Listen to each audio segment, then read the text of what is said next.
CM Chandrababu పిలుపు మేరకు నంద్యాల జిల్లా శ్రీశైలం నియోజకవర్గంలో ఎమ్మెల్యే బుడ్డా రాజశేఖర్ రెడ్డి విజయవాడ వరద బాధితులకు విరాళం అందజేయాలని పిలుపునిచ్చారు.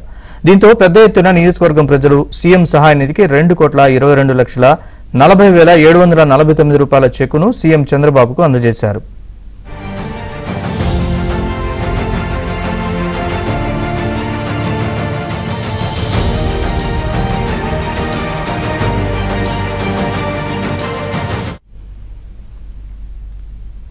సీఎం చంద్రబాబు పిలుపు మేరకు నంద్యాల జిల్లా శ్రీశైలం నియోజకవర్గంలో ఎమ్మెల్యే బుడ్డా రాజశేఖర్ రెడ్డి విజయవాడ వరద బాధితులకు విరాళం అందజేయాలని పిలుపునిచ్చారు. దీంతో పెద్ద ఎత్తున నియోజకవర్గం ప్రజలు సీఎం సహాయ నిధికి 2,22,40,749 రూపాయల చెక్కును సీఎం చంద్రబాబుకు అందజేశారు.